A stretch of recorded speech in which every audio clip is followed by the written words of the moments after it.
The house in the woods by the lake was always cold, even though we only ever went in the dead of summer.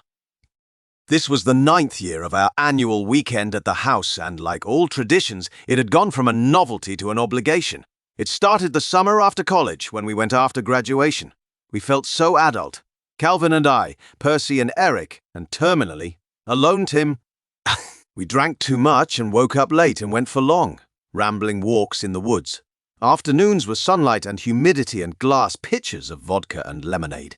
Mosquitoes darting through badminton games while Eric shouted about the shuttlecock. Then, 2 years ago, Tim brought Charlotte. 2 years later, pulling into the house, I can tell we're the last ones. Eric and Percy's car was already there with its old, why choose the lesser of two evils? Cthulhu 2016 bumper sticker, so was Tim's black Honda. We parked and Calvin grabbed our bags and we walked in. Yeah, music blared from a smart speaker, an old song playing because now we were old, over 30, and the songs that used to be brand new now sounded like fossils, like what people listened to in the dawn of time. Brittany was singing, telling me to work, bitch. Poor Brittany. She thought she was going to get to be Madonna, and instead she wound up as Elvis. You don't always get to choose. Calvin put our stuff in their room while I said hi to Percy and Eric. I didn't even have to ask where Tim was, as Percy nodding to the back porch with an exaggerated expression of sadness. I opened the door and saw him, tan and thin, his back to the house, staring out at the woods. I cleared my throat and he turned away, said hi, and we hugged, sought a few minutes chatting. When I said I was going to go back inside, he asked me to wait, and then began talking, quietly and clearly. Hey, he said, I wanted to thank you again for everything you did. It's been really hard these last few months. I keep thinking about her. I'm sure. I nodded and tried to look understanding, but I worried I looked as uncomfortable as I felt. You really helped, you know. There wasn't anything else you could have done. Same with you, I said, and he shook his head, ran his hand through his hair. I guess so, huh? We both stopped talking and looked out at the woods. I didn't look at the lake. I'll get you. That night in the room that faced the lake, listening to the sounds of the house, I didn't sleep. I thought about Charlotte. I thought about all the things I had seen and wished I hadn't. I thought of that night when I woke up in the old house. Calvin was snoring. Maybe that was what woke me. Then I heard it. Hushed voices from one of the rooms. I got up and padded out into the kitchen, saw the thin trails of light seeping out of Tim's door. He has company, I wondered. Where had he met a girl out here, in the middle of nowhere, in the middle of the night? Back then, I was still smoking, so I went outside to have a cigarette. The moon was bright, the air alive in that way the world feels so much more alive in the wild, the feral evening. Then I saw it, wet footprints onto the porch. Hello! I'm Tatia. There, years later, we were back at the lake house. Next day at the house, Calvin and I sitting on the couch. He leaned over and asked me in a low whisper if I thought Tim was okay. I'm sure he is, I said. We were across the room from him, talking quietly, watching him dump sugar into his coffee. This is the first time back to the cabin since Charlotte died, he said. I know. Isn't it a little weird he came? Calvin crossed his legs and leaned forward, turning slightly toward me. I mean, how long has she been dead? You can't live in the past, you have to keep going. Yeah, I guess, he said. But if I die before you, please take a little longer in the mourning period, okay? Stop it! I poke him in the ribs and he chuckles. I can't stop staring at Tim. That won't happen. But no matter what, I think you have to give the past up or it can pull you back in. And so... Tim refused to tell anyone how he and Charlotte met, so one afternoon, when the boys were on a beer run, I cornered her and made her tell. It was the poetry section at Kramer's, Charlotte said. We both reached for the same copy of the love song of J. Alfred Prufrock. I didn't know Tim read poetry, I said. He doesn't, she laughed. He was just trying to pick me up. He bought the book, though. He loves it, says it's so romantic. It isn't romantic at all, I said. I think I was on my third drink. It's a modern dissection of romanticism. Life isn't grand and wonderful. It's about aging and dying. Even the mermaids can't love him. Well, Charlotte smiled, he doesn't quite think it's that at all. And so. When Charlotte got sick, everyone knew she would get better. She was young, she was pretty, she was funny. She had dyed green hair. People with dyed green hair don't die. But she got sicker. At first, that just seemed to fit the narrative as well. She wasn't going to actually die or anything. This was just to establish tension until she was fine, and then they could all talk about it, reminisce over how she made it. Instead, she kept getting worse. She was in and out of the hospital. She was falling in the shower. The doctors were discussing getting a nurse or moving her into rehab. Or hospice. The stories seemed to depend upon what Tim said, and he didn't always say the same thing. And no one else noticed the inconsistencies. No one else caught the little holes in his stories. Nobody but me. I noticed because almost every day she was at the apartment. I helped Charlotte out of bed. I bought them groceries. I added up the missing facts in the healthcare narrative until I came to a worrisome conclusion. Yup. I didn't tell anyone I thought Charlotte was faking, even Calvin. I planned instead to wait until Tim was at work and I was there helping out. That's when I would ask Charlotte myself. Charlotte looked awful that day, thin, pale, faded. I thought about those weird faking cancer cases and how they always look bad too.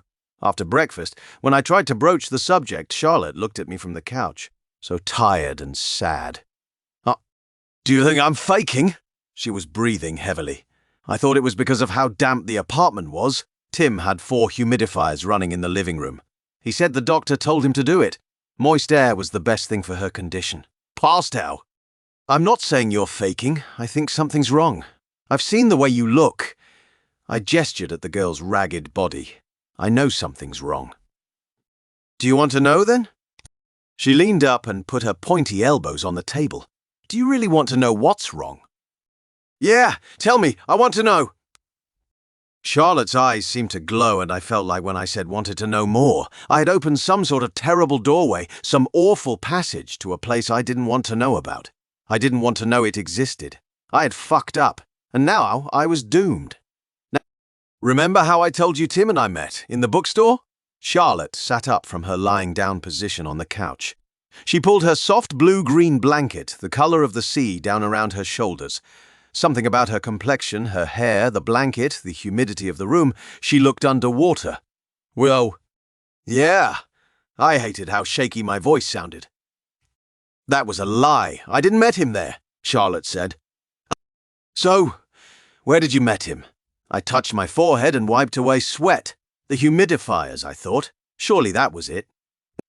I watched him, she smiled, a sick smile that spread across her face. I've watched a lot of men. But he was different, and I used to be different too. She talked, and all around her the humidifiers pumped out thick clouds of steam. No. Charlotte died 3 weeks after that conversation. No funeral, explained Tim. She didn't want people crying and talking about her. This life, she had said, hadn't worked out for her. Time to try and see if she could do something else. The trip was only 2 months later and they were going to cancel, but Tim said Charlotte would have thought that was a terrible idea.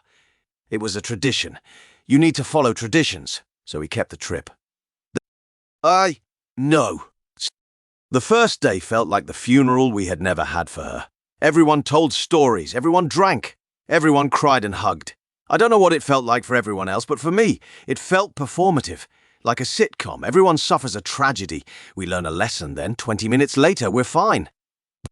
I saw Tim's eyes and they looked a million miles away. Oh, and Before bed, Calvin hugged and said sorry. I know how close you two were. I said thank you and thought of Tim an hour ago. Tim standing on the porch, staring out at the woods. At the lake. Oh, and That night I couldn't fall asleep, which is how I heard the sound of the back door closing. I got out of bed and rushed to the back door, opening it slightly to see Tim walking away in the yellow fog night. His hair was growing thin. There were wet footsteps at the door. I followed him down the trail, watched his cell phone screen light up tiny patches of forest. I cut myself on branches. The night animals went silent the longer he walked. They knew where he was going. They knew what was going to happen. The night birds in their trees. The silent rodents paused at the edges of their dens. The quiet predators crouched in shadows. All watched. All waited. He was headed to the lake. I stopped at the last of the trees, stayed invisible. I watched him walk across the grass. The moon above was big and silver and glowed on the surface of the water. Unbidden, I thought of Genesis. Now the earth was formless and empty. Darkness was over the surface of the deep, and the Spirit of God was hovering over the waters. Tim took off his shirt and the moon glowed on him. His pants and underwear followed, and he stood naked, illuminated against the green of lake grass. He waded into the lake. The water rose up his legs, over his crotch, up to nearly his chest, and then there was a disturbance in the waters. From the middle of the lake, the liquid began to kick out, spiraling away. It seemed as if something was coming to the surface, something ancient, something very terrible. And then, surfacing, was Charlotte. She was beautiful. She didn't look sick anymore. She didn't look human anymore, although she still wore a shell of the skin I thought of as Charlotte. All of the sickness had left her body. The dying was gone. The smallness and wasting away had vanished, utterly and absolutely. The Charlotte I had known looked pathetic and weak when brought up against this. It was like that was a lesser version of her, and this was the perfect original from which every other copy of Charlotte was made. But those were only copies. This was the source. She moved across the waters so fast it took my breath away. She was suddenly next to Tim. I couldn't see his face, only hers. What was the expression on it? As I was trying to recognize it, Charlotte took Tim into her arms.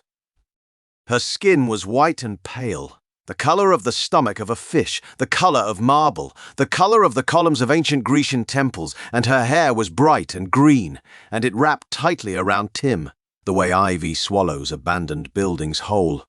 The green wrapped around his shoulders and kept going up, then slipped into his mouth. His eyes opened and more tendrils went into his open mouth, and his eyes opened even farther than before, far too far. He kicked the water, his limbs splashing in the dead of night, in the somehow silent woods. She smiled and brought him close, her inhuman body pressed against his. His hands scrambled, and he tried to rip the weeds from his mouth, to pull her from him, but she loved him, and she would never let him go. He was screaming, but there wasn't any sound, just Charlotte embracing her human lover until nothing remained.